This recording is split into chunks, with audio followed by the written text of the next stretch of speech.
Okay, so top-down estimating, we kind of beat that one to death with Socrata information, and more to follow with instructions on how you can do the sorting and downloading and all that kind of stuff. Okay, so online there's a bunch of these inflation calculators, and here's one that's handy. So on your handout you can see the link that you could go to and use. This one's real simple.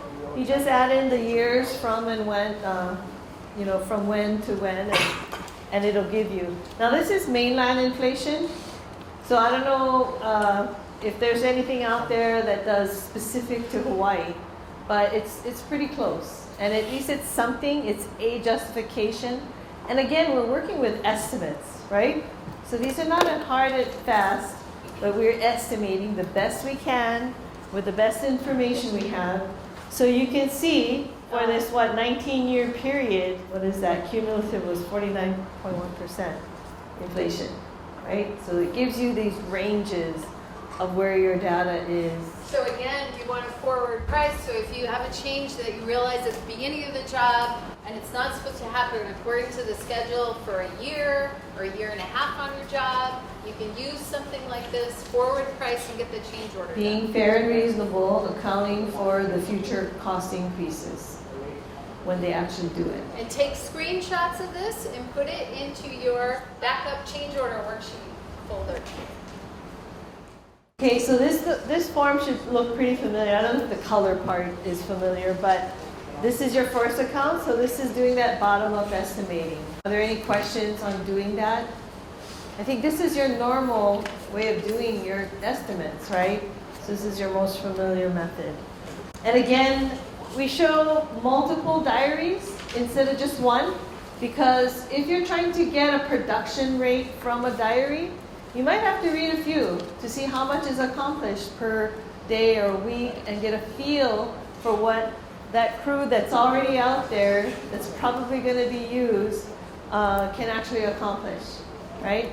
And readings through the diary, you can decide were there stops and starts, were they pretty efficient that day? So you get an engineering kind of assessment on how good this data is for you, right? So you may have to read a few diaries in a row before you want to come up and use that production rate.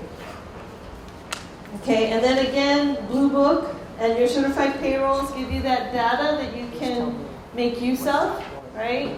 Because it's valid, it's current information. The Blue Book, you do these adjustments for. And then this is the means. So again, it is another method. We have a copy of a book that we'll probably try to make available in some shape or form. There is an online version of this, and we've been playing with it. And it's not the easiest thing to use, but we may have to just spend more time learning how to use it. But then again, this is mainland data, right? So it's not the best, but when you're in a pinch and you can't find it anywhere else, there are these guides that you can make use of, and it's based on tons of historical data, right? So it's very comprehensive. It's not a free website, so we have a subscription that we're playing with. That's one reason to have DOT site password protected. Yeah. If we Maybe we protect can it, put these things on we there. could share more. Yeah. There's also books, and they seem a little easier. This looks really familiar to me from years gone by. And again, like the rates, the way these are done, they come up with these kind of funky units and everything, and you have to kind of spend some time to dig into it and look through it and make sense out of it. But it's there as a starting point, okay? If you're absolutely just clueless on where you can start with some weird change that nobody has estimated before. Again, this is how the online data looks. And they have sorting features. So we may be looking into getting maybe one subscription that we all share, but we'll see how we can make this work. So then just to review, top-down estimating, right? Uses competitively bid prices or lump sum costs that we project into unit prices and do math with. These prices are either from the current or similar projects that you might have if you're using the Socrata data. And then you already have markups included in these, right? The competitive markups. And then bottom-up estimating, again, is that more labor-intensive, build up the estimate process. And then you make decisions on the kind of markups that you're going to include. So these are just three of the questions that are on the test. What are reasonable methods of creating an independent cost estimate? Circle the best answers. So the best ones were A, C, and E. Right? Extrapolating the unit prices using that bid tab data, using the hard nuts and bolts certified payroll data, crew sizes, and building from bottom up, and then looking at bid tab data from past projects and adjusting for inflation, taking an average. Okay, those were the three good ones. So I just wanted to mention why the B and D were bad. Calling up at least 3 suppliers and using the lowest price, we talked about that maybe not the most fair and reasonable approach, right? And D, using the rental rates from local vendors instead of the blue book because the rates are too low in the blue book. Maybe the rates are too high on the local vendors. So you have to do a concerted effort to validate and justify and not just go in that direction. And then in order to prepare our change order, our team will get the contractor's cost proposal from the contractor and evaluate the proposal for fair and reasonable pricing rather than doing an independent estimate. This happens how often for our projects? Never, never is the right hopeful answer, right? Because we need to do our own estimate to justify where we settle. And then from question 3 above, is this an appropriate method? You want to say false. So you have this exercise in your handouts. There's 2 pages stapled together. They're 2-sided, so you have to look at both sides. So what we want is we want everyone who has one of these papers to come up with their 2 numbers. You need to come up with a number for paving and guardrail. Okay, so take a look at this scope, and you have this handy Socrata data exported information in those 2 spreadsheets that you see. So this was your sort that you come up with now of the most relevant data you were able to find in Socrata. And then go forward with doing the math on the second sheet. The first sheet is the scope. Flip it over, and the second sheet is where you want to do your calculations. So I need 2 numbers from everybody in this room.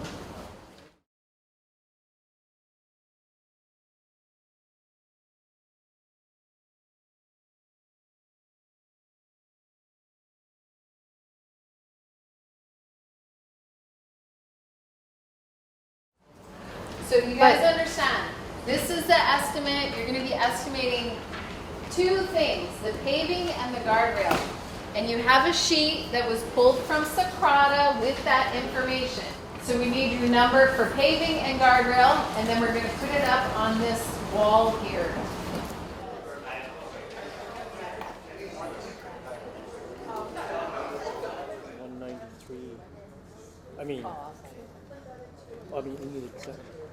Main thing is you understand how you came up with your number, okay? There's no right or wrong answer. It's just you understand your number. So this estimate is going to be used by both the government team and the contractor team, okay? So what we want each of you to do is now government team, you guys are going to come up with your ICE. Okay? You guys have all these estimates that you each played around with independently. So now as a team, you're coming up with an ICE. And now for the contractors team, what are you going to do? You're going to come up with your proposal. Okay, so you both use the same form, but one, the contractors, you guys are coming up with your proposal. So looking at all the numbers you guys have thrown together independently, see what you want to both as now just two numbers, right? You're gonna have one government number, one contractor number. Now, together, you would say, this is our number. I'm a proctologist. No, you should have your wish list number. Because you know when you negotiate, the first number you give them is per yards. Award. Maybe we should go through this process for the contractor numbers too.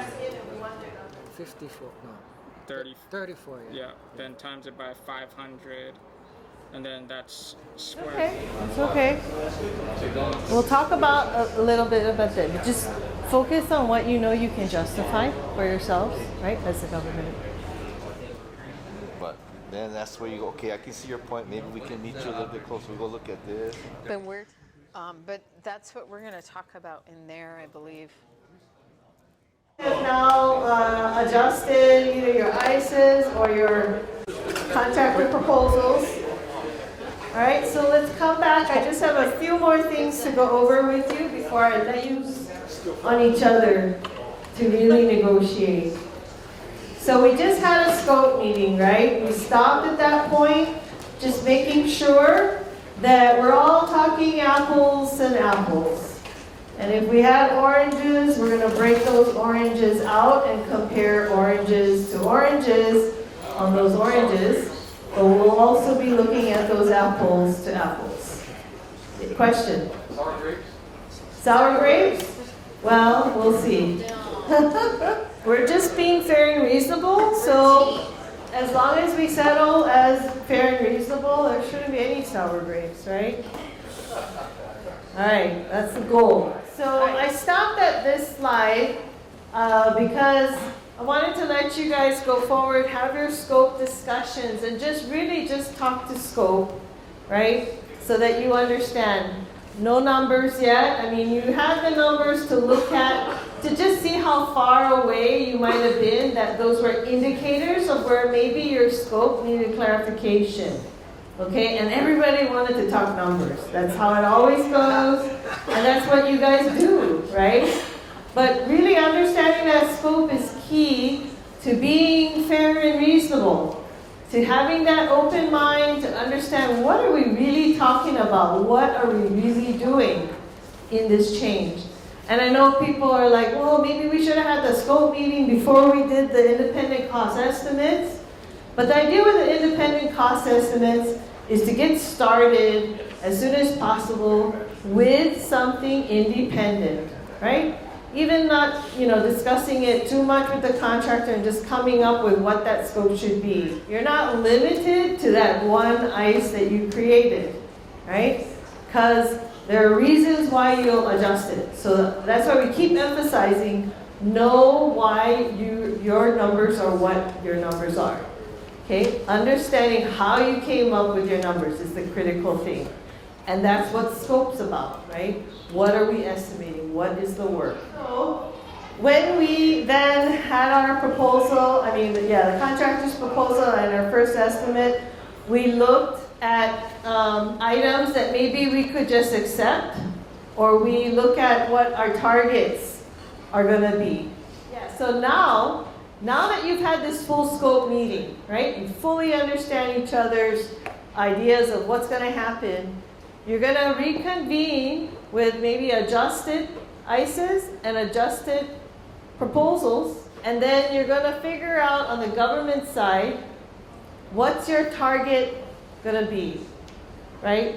What do you think is the right amount? Now you're looking at your estimates, okay, that you adjusted. So basically, those kind of are your targets right now, right? Because you've heard all this information, so that is not necessarily an ICE anymore, it's a revised ICE, which is your targets. So then if you still have differences as you meet to negotiate, you're going to look at where those differences are, and then time is something that you're always going to take a look at, just not in this scenario, right? Some of you may have made some adjustments or decisions on time, right? With how urgent this thing was and what's going to happen. And some of your costs may have been associated with those kind of things, okay?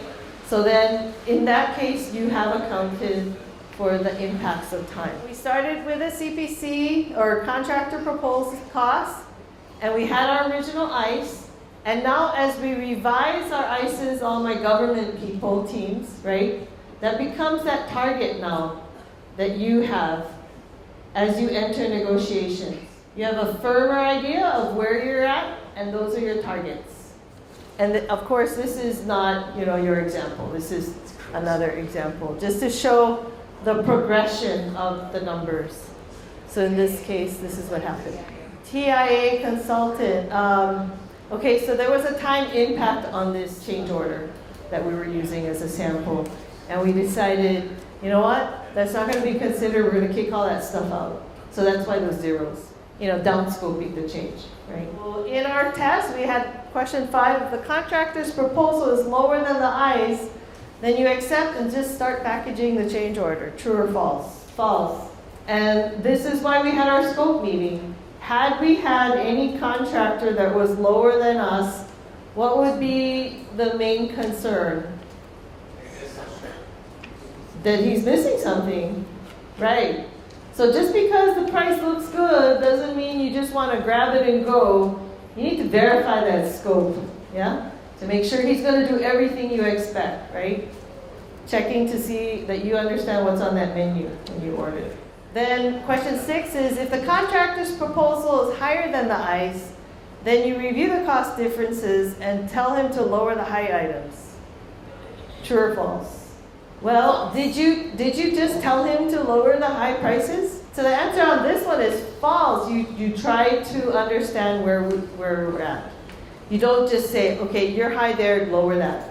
You have this conversation, you have this scope meeting, and you try to understand what is causing that difference, right? So did we all do that during our meetings? Did we have wonderful scope meetings where we started to understand each other better?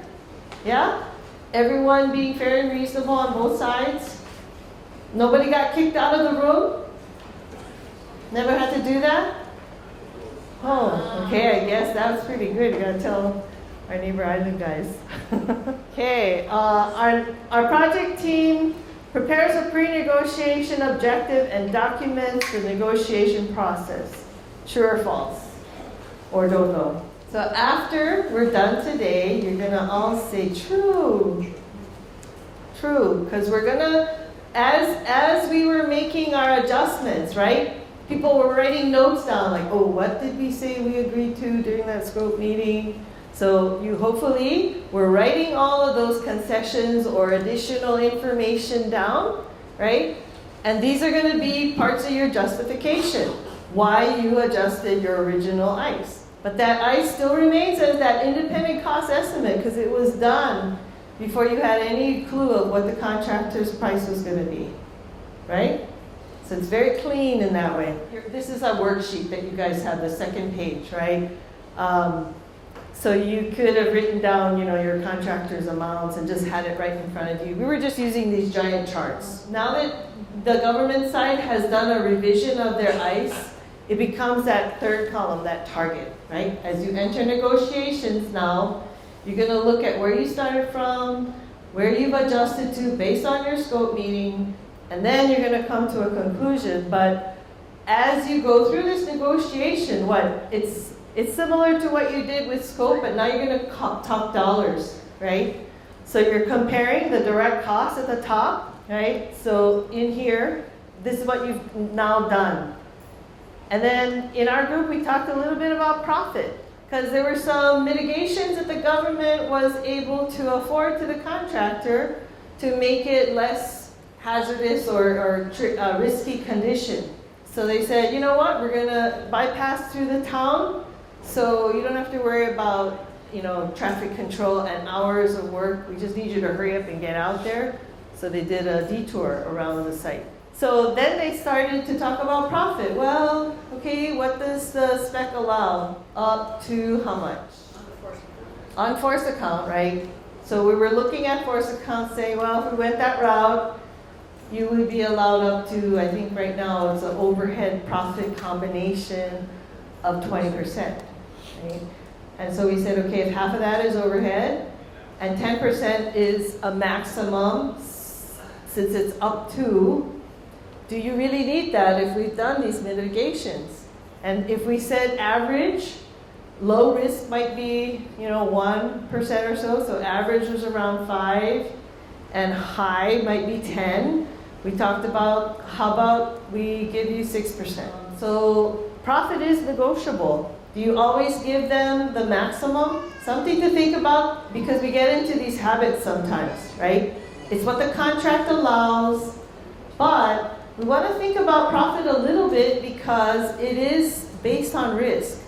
And if you've done stuff to reduce that risk, or if you know that the risk is high, then you justify that profit amount accordingly. Question, Ryan? Define what you mean by risk, because there's the capital risk, and then there is the risk to the contractor because he's got to commit himself to this. So what does risk mean to this group in that context? We're talking about a change. What is risk to you? 50-50. But what does it mean? What is it defined as? So what was the comment over here that talking about risk? And is it liability risk or harm risk, or is it some other kind of risk? So to this group, what does risk mean? For a short change order, Yes. if you forward price and agree to a lump sum, the risk is inclusive work. So it might be incidentals that show up if you're digging. It's to the work. Right. Right. So say you're digging and you're saying this is going to be all inclusive of excavation or whatever. These are our assumptions. Maybe the work takes them a little longer than they thought. If you agree to a price, it is what it is. But if you agree to the price, that is the risk, right? That's the risk in doing the work that can translate either to profit, or sometimes if they're managing, they have lots of subs they have to manage. Maybe there's a risk associated with that. So you define what that risk is, but you can justify it through a little higher profit. If everything's defined, i.e. on force account, maybe you lower the profit. Right now, DOT has it 20% in the form. But when you read the specs, when you read the law, it is up to 20%. I thought it says 20%. Up to. Up to. And it says up to. So everybody in their mind thinks 20%.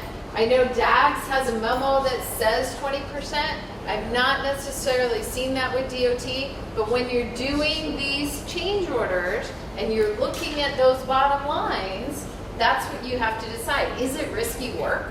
I know, where's Matt, Mr. Matt, with his risky work that's going on? It might be work that contractor, it's very specialized, and you only have one person that you can use, and they've never done it, or it's been 10 years since they do it. So that would justify a little bit extra risk, a little bit extra profit, because if something happens, they're going to have to pay for it, because it's forward price, Forward price. it's lump sum, all inclusive.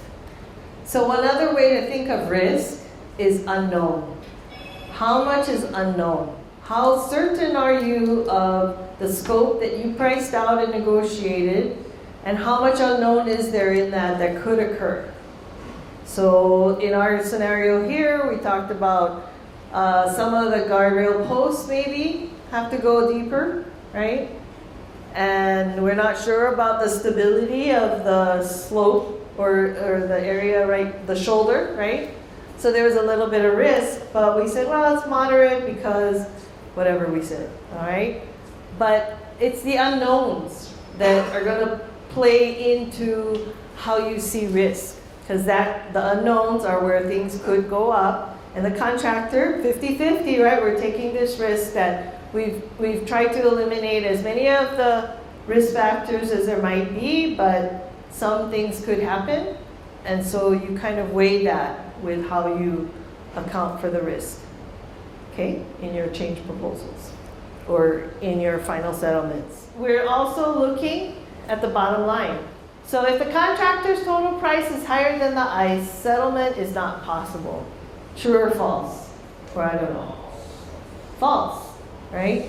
So we've clearly kind of gone through this to understand that as long as we justify whatever our numbers are and the settlement amount, whatever that ICE ended up being is what it was. And when we settled at whatever, when we settled. Okay, we haven't gotten there yet.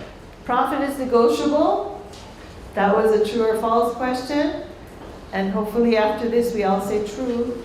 We're going to think about profit a little bit and not just use the form that we always use. So now as we enter negotiations, was everybody being very fair and reasonable in their scope meetings? Did we have a little... So, I mean, maybe some of you were having fun, okay, and that's okay, but if it's with a real contractor, you know, we kind of need to think about it, right? We don't want to be banging heads and playing tug of war and just throwing numbers randomly at each other, because what do those mean, right?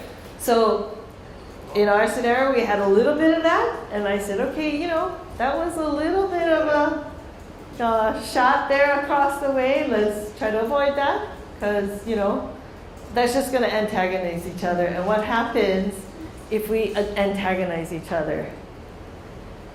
What happens? If somebody tries to attack you, what do? You get defensive, you fight back, or you pull back, right? And that's not going to get us to an agreement. So keeping a cool head, keeping that honest, fair, and reasonable. One of the things that goes to the honesty in this is recognizing that we're doing all this work for the public, contractor and government. We serve the public. So are we being fair to the public when we settle this change order? That's always a very sobering statement sometimes when you bring that into a negotiation.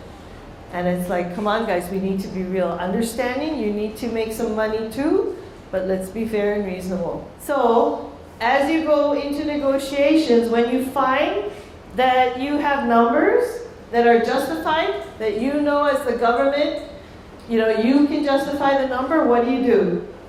Accept, right? Easy. So I would start, when you negotiate, I would start accepting everything you know you can accept. It just gets everybody in a good mood, we're all happy and in agreement, right? So the ones that you can accept, go for it. Say, yeah, I can start with all these numbers being acceptable. Great. Now the contractor knows where he stands. That there are these other areas we got to talk about maybe, right? Because do you show the contractor your ICE or your target? Not necessarily, right? You kind of have your papers, they have their papers, they're crunching numbers on their laptop, right? As you go through negotiations. In this world, we showed each other our numbers. Okay? But that doesn't always happen. Sometimes you do. Sometimes when you get to the point where you just need to settle and you're so close, but you just need something, I've shown a contractor my numbers when I'm trying to do the third item. But anyway, before that... So did that come up where nobody wanted to show their numbers? Did the contractor say, I'm not going to show you my numbers? Oh. Did you ask for breakdowns and then get a refusal by the contractor? Can the contractor say, I'm not going to give you my numbers? No. Why? No. It's in our specs. What does our specs say? He has to provide quotes and backup as requested by the government for them to evaluate whether it's a fair and reasonable cost. So they cannot say they're not going to give you the breakdown. They cannot say we're not going to give you those invoices. Breach of contract. Breach your contract. I've also had one of Art's favorite contractors say, well, I don't have to tell you the truth. 108. 108.04. You cannot be combative. But there's another little phrase I like to use. It's called false claim. So false claim cannot be made by the contractor either. On a federal project, you get $10,000 fine or you can go to jail. So federal contracts, I'm actually not sure if it's in the HAR, but you cannot make a false claim. So when we talk about fair and reasonable, there's actually a requirement for the contractor to behave fair and reasonable, and there's a requirement for them to give you the breakdown. So you should never have to question their numbers or their profit or their whatever. Now they're going to give you estimated costs, it might be inflated, and that's where you have to check for fair and reasonableness. So as you're comparing, you may find that you're high and low, but then your bottom line is actually okay. Can you accept that bottom line? Yes. Sure. And how do you settle that way? So again, scope, right? We need to confirm that where we're high and low, it's just a dollar difference, but we're looking at apples to apples on everything, and we just don't agree on the actual price, but we can justify that amount at the bottom. And we've confirmed our scope. So we know that we're going to get what our bottom line cost is going to buy us. Okay? So we can settle that way on the bottom line, knowing that there's some highs and lows. As long as we make it very clear to the contractor that, you know, we have these highs and lows. We don't agree. I don't accept all of your unit costs because they vary from mine. So we're not going to see you again in another change order with this stuff and you say, I got to buy this because I bought it before. We're not going to settle based on unit prices. We're going to just settle on the bottom line. Okay? So you can settle that way as long as you make that very clear and write it up in your change order justification. And then sometimes you just, cannot see eye to eye on stuff. So what I found is you really have to push that scope discussion further and really find out what is happening. And I say that the truth will set you free, because a lot of times they just are not able to articulate to you what it is they're pricing out. And when you finally just push that fair and reasonableness envelope and really look for the honesty and everything, you start to find out a whole lot more. So there is some people skills involved with this, and having that sincerity to work together. So then sometimes you're going to be very close, but just, you're just not there, right? So sometimes you'll settle because of whatever urgent scenario might be going on within at least a reasonable range, right? And so this is something that you have to feel on the government side that you can justify, that you have reasons why you can find that range being just, 5% above or whatever that amount is as still within a reasonable amount.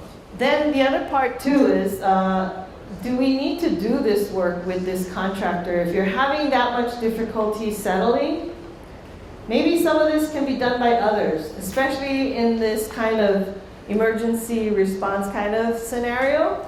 There are other people that we can tap, right? So we're not limited to the contractor that we have in all cases. And sometimes we might want to do this downscoping idea, right? If that's the case. So don't feel stuck with this. Always make that consideration is can we get someone else to do this work if we get to that place where it's so difficult to settle. So at the same time, government, there's a cost to reprocuring, right? So if you're within a range and either the work has to get done because of a safety or liability issue, or it's going to take us so many staff hours to reprocure, to repackage, there's a cost associated with that. So if we're $50,000 apart, is it worth it for us to reprocure? Or can we say, because of the sense of urgency, due to these other costs, maybe it's extended overhead for your construction management, you guys are actually costs, right? So if you prolong this, you have a daily cost. So is it worth the daily cost of paying you to deal with this project? So there are other ways to find that reasonable range and justify the reasonable range. Is it going to extend the project? Are there reprocurement? Is there an extension of CM costs? You know, all of those considerations, if you're within, you know, $50,000, I know some of them were like, we're within $50,000. For roads, there's actually user costs. There's your ADT that is associated with impacts to the traveling public. So there are other ways to justify those reasonable, you know, what is reasonable. And so that leads right into the next item. This, for the sake of settlement, you split that difference. Oh, question? Lisa. Lisa. 10% reasonable? If our ICE is, say, $10,000, if we're within 10%, is that reasonable? Yeah, that's reasonable. You heard it from Federal Highways. But I would want to add a sentence as to why it's reasonable, And not it was just a because small Lisa number. said. But again, you can quantify those, and you know, usually within 5 to 10%, people say it's reasonable. But I would throw in these extra things. It's a safety issue. We can't re-procure. There are additional costs, X, Y, Z, because it's going to make Lisa, it's going to be harder for her to say no if you add all of these kitchen sink reasons No, but in these there. things that you're adding additions that you cannot technically quantify, that's why, you know, if we can agree to our number, that's always going to be our target. Right. I mean, the old culture was we can never agree to more than we could justify. Right. But then Bob's been very adamant telling me that that's not always the case. Right. I think that's still a good habit, Yes. because then it takes away this extra headaches. Right. So that should always be our target, but Yeah. in some cases where there's just an impasse, but you're so close, then maybe you do look for these extenuating circumstances, knowing that Federal Highways. And will looking least at the consider it. dollars represented, right? So 10% is much bigger on a bigger number. Right. And so that's where I would say yes, within that reasonable range, but I think you could always add a sentence as to why it's reasonable. That's all I'm saying. The amount of time it would take to In the continue justification, negotiating. I would write, yes, we settled for a fair and reasonable number within 5% because not having guardrail is a safety issue. We can't open the road. That's going to extend the project. Because re-procurement would be XYZ. Because our daily rate is XYZ. So I would just add a couple of phrases. Yeah, but I'm just putting it out there Yes. that Federal Highways will consider. I'm not saying And- they're going to blanket approve it, but they're open to consider it. So Yeah. sorry for putting you on the spot, Lisa, but it helps us. So sometimes, you know, the contractor will say, I'll meet you in the middle. So that's that splitting the difference. Maybe it's not just that little bit of just 5 to 10% over, but, you know, it's more than that. But again, all these reasons, right, they add up to dollars. And so if you can just, in your justification, jot down all these things and how much the potential cost could be, suddenly that difference is very justifiable now, okay? So to the contractor, you said, okay, I'll split the difference. But on our side, we know that there are reasons why. There's this urgency, there's that cost to the public, right, that's occurring. And we can include that in our justifications for making this settlement and getting the job moving. So the idea is that you're going to make this real, to the real conditions again. And then our last resort is either force account or unilateral. Okay? So with the unilateral, what's happening? We're going to force our number on the contractor, and the potential to occur after that is what? Claim. So we're not making our lives easier, but we're getting the work moving. The other way is the force account, and what does that do? It gets the contractor going, then it creates this huge effort to track every piece of material, every hour of equipment and manpower. So that's not a happy thing either, right? When we have to track all of that data and reconcile it after. So we want to try as much as possible to avoid that and stay in the forward pricing mode, right? That's what we've been talking about. So we're trying to come up with all the tools that it takes to get to that pre-work agreement. So if the contractor is not happy with his changed price, then you got a good deal, true or false? Or don't know. Or don't know.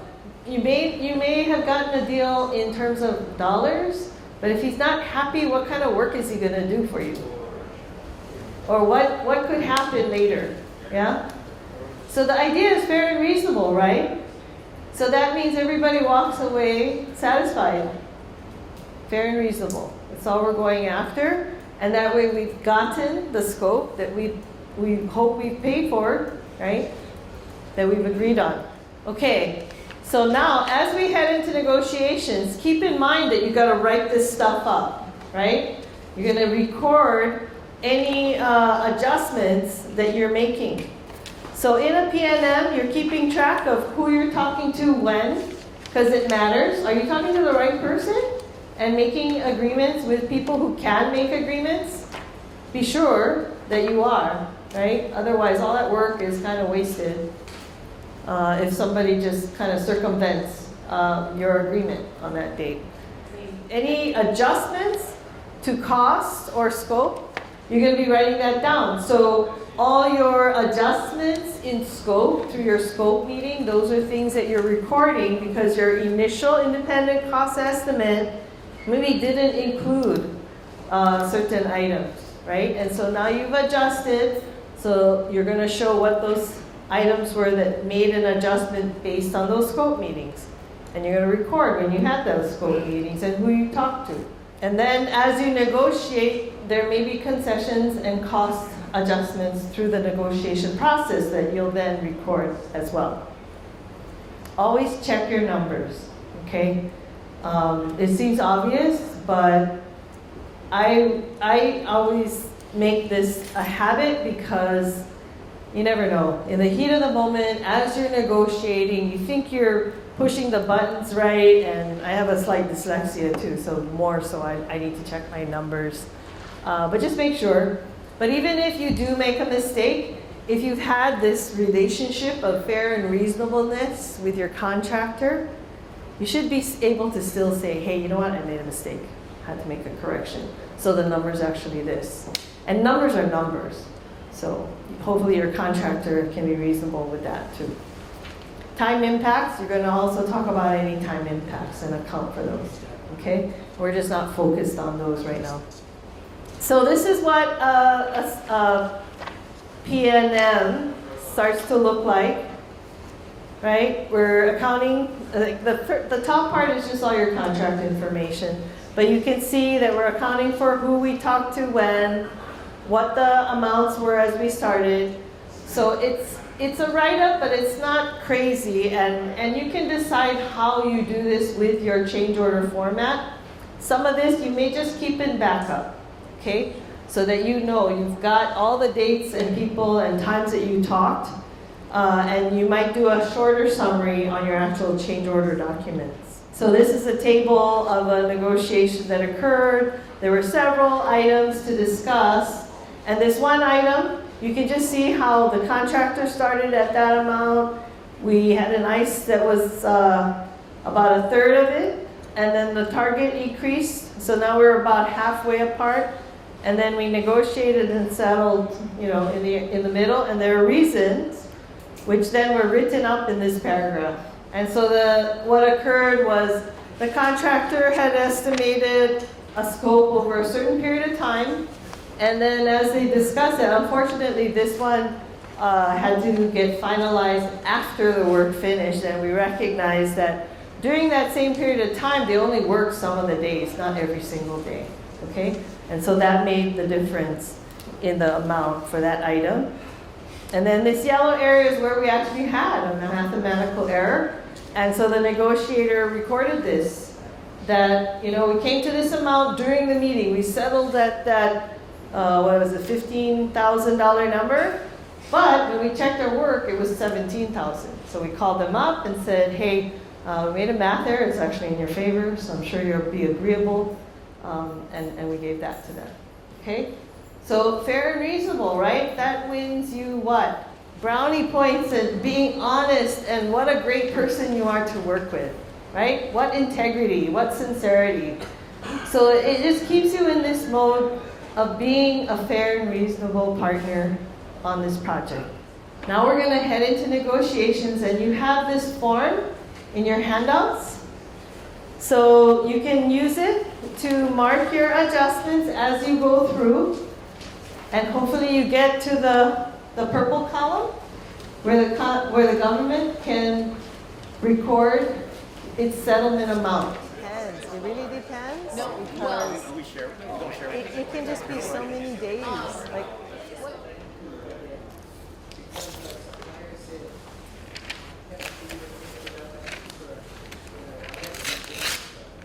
okay, so what is the target now? We'll just show the contractor. So that we can do like a little montage of the activity and things like that. So it's just, I think once we do that. So I'll do a little bit of introduction on what went down, and I'll turn it over to Eric and Francis. So during the scoping process, they agreed that the posts were reusable and that they're only looking at the guardrail. They also agreed that mobilization will be part of the cost for both sides. And that's pretty much it as far as what everything from the abnormal.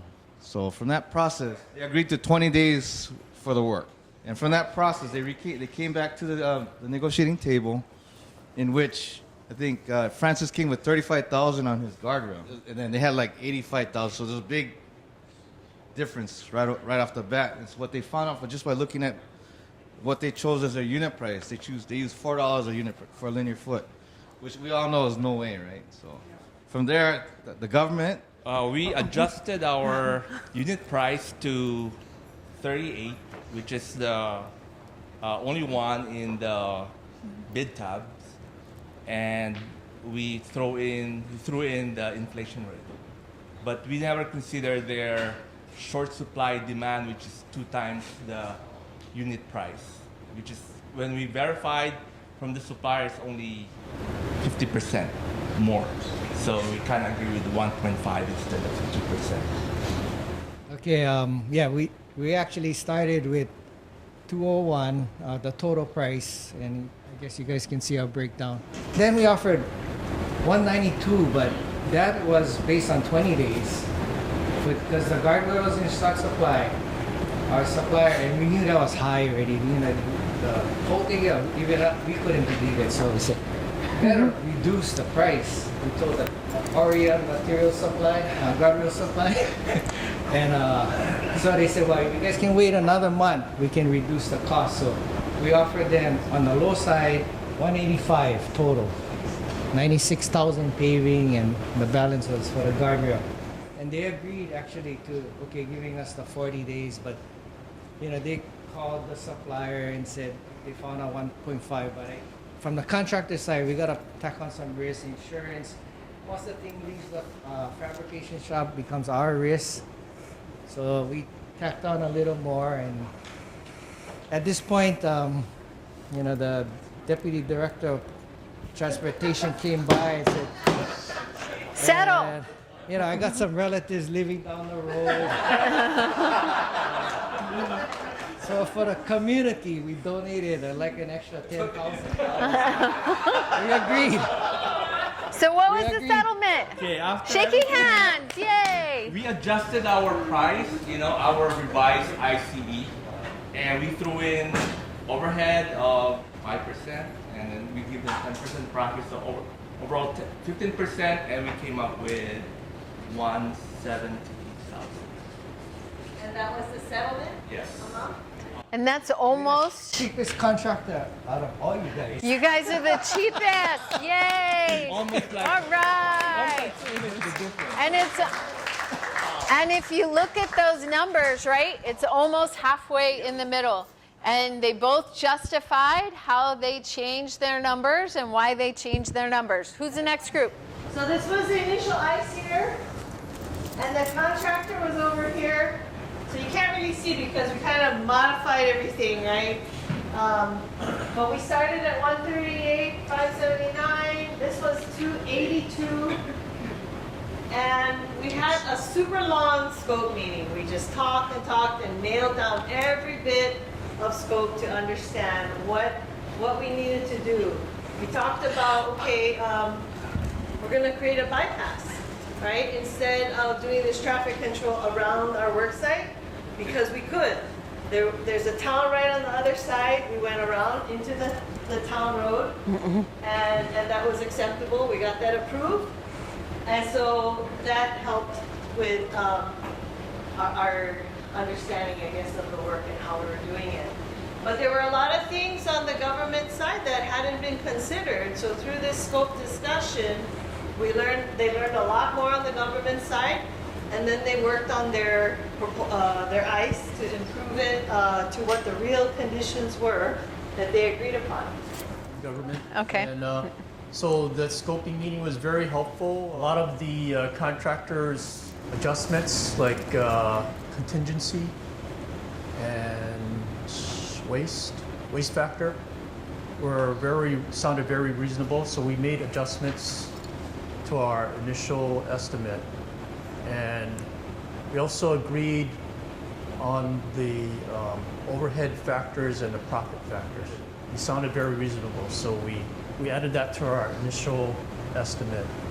And we also added adjustments for remobilization, because for the purpose of this exercise, we agreed that it would be extra work.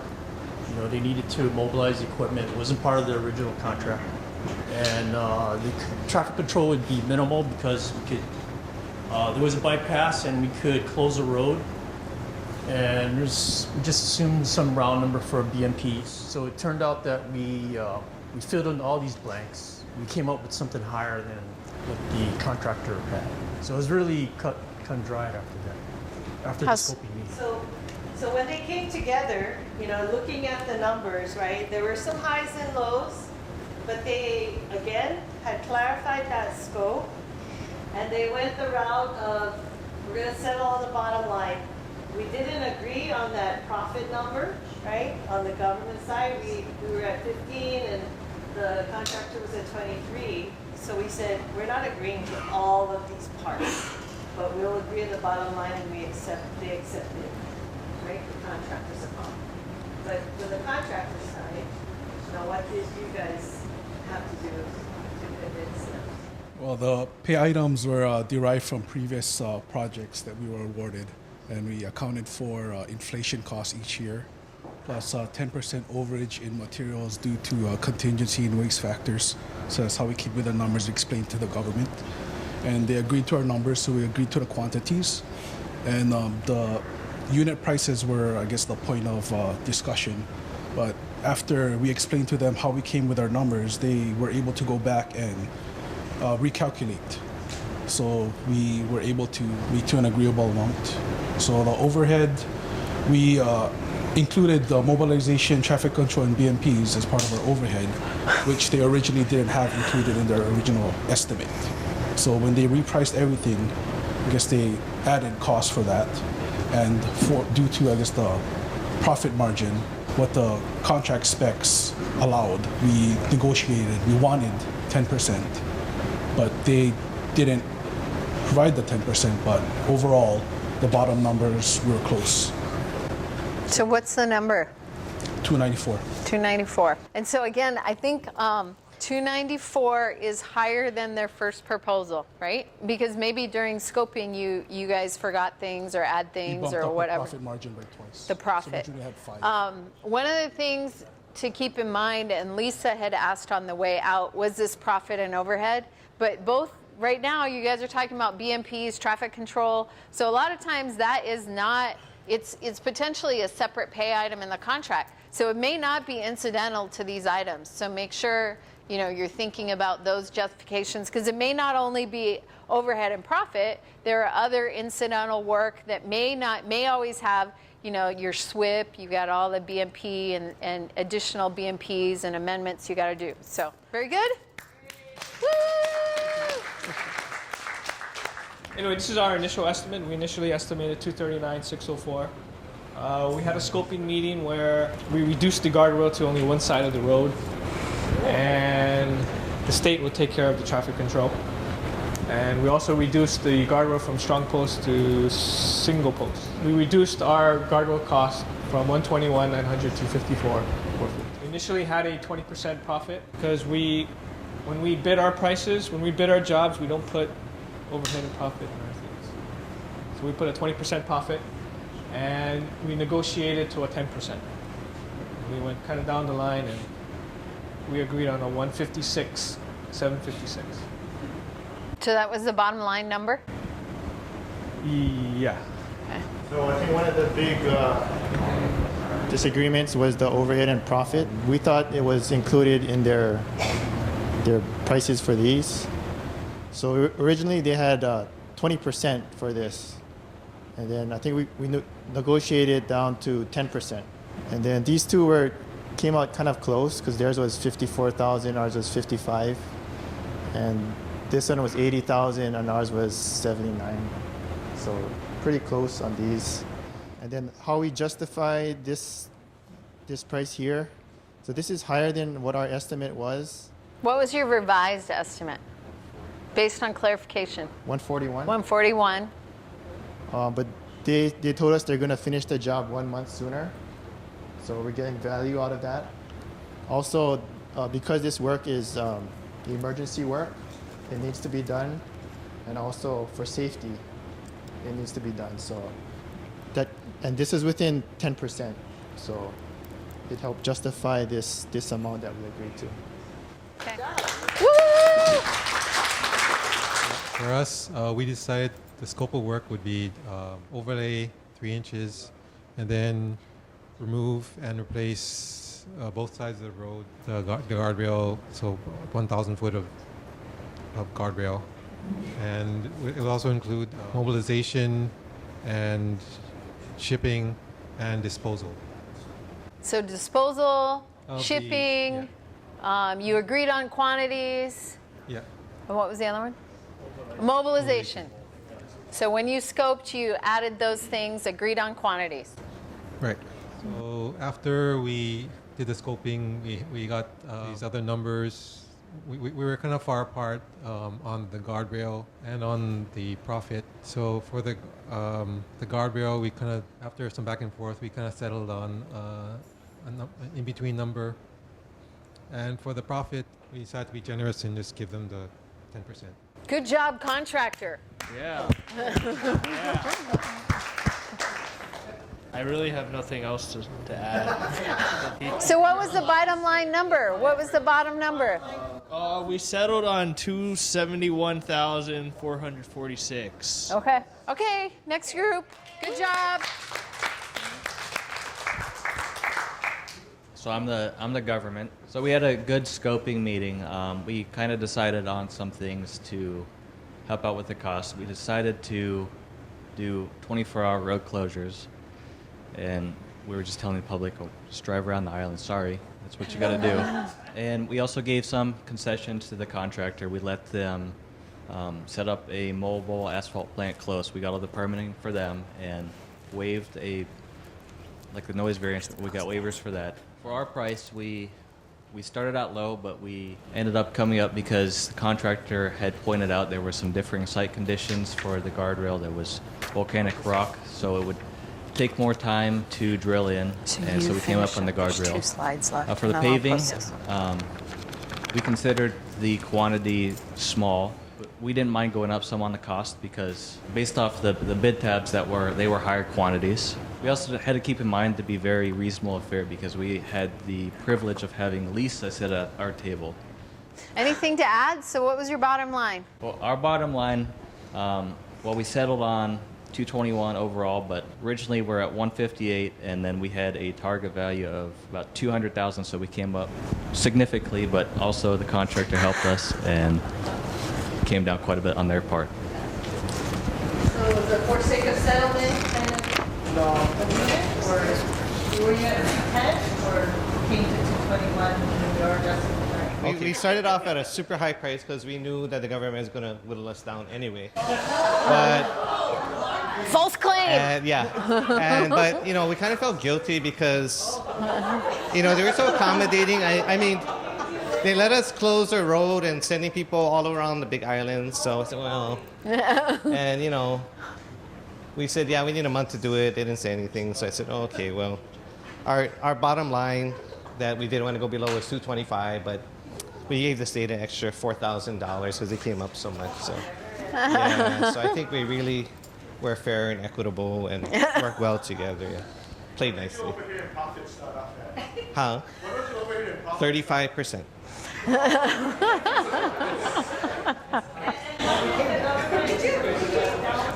Okay, well, we negotiated down to, we actually matched on paving. They came up, we came down. But on guardrail, we're still a little higher. Okay, and the reason being for that is our labor cost is high because on one side we had to course through lava rock, which, yeah, was very labor intensive. So we couldn't come down too much on the guardrail. But we then end up dropping on our overhead and profit. I think this is only 15% combined. So we took like 20% right out. And ended up good at guys. 232, and then we just split the difference at 221. Yes. And Chris has a comment. Way that we came down on overhead shipping because overhead profit because of the shipping. Oh, yeah. So the other, see, they were so nice that we said, you know, shipping cost is high, yeah, from Oahu. And they said, oh, well, we'll let you use guardrail from one of your other projects and then just replace it later. So it's okay. So, yeah, we took that out. So we're all like, wow. Good guys. We kind of got like everything we wanted plus. So I think we had to give up a little bit. But it's still less than Alan's group. Yeah, I want Wes as my government next time. Where is he sitting? Okay, anything else? Anything else? I want you next time. Woo! Thank you. So I want to point something out because you had the same scenario, you made various decisions and concessions, and everybody has a different number. So there is no right or wrong.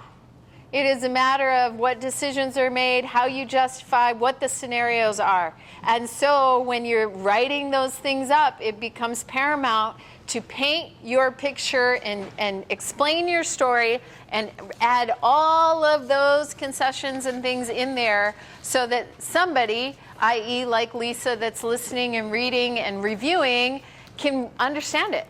Because after the project's long gone, and those things are archived, if anybody questions, they're going to go to the paper.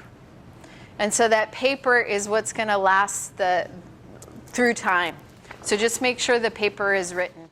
Post-negotiation settlement chart is just a handy tool, again, something to show that progression of how your adjustments were made from the scope meeting to your negotiation, okay? I mean, you can show this any way you want, but this is just a suggested format to use because it's pretty clear. It'll show that progression, right? But at the same time, there needs to be words, right? Because there are all kinds of stories that came out, right? So with each one of those line items, the things that you guys adjusted, maybe actually more lines get added because I heard mobilization, traffic control, all these other things.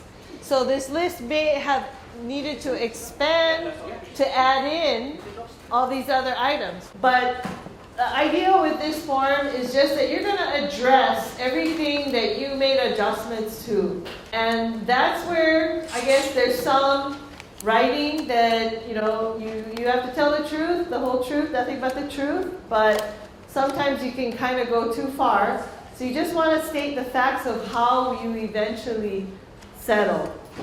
All right? And my change justification is good if it fills a 3-inch binder.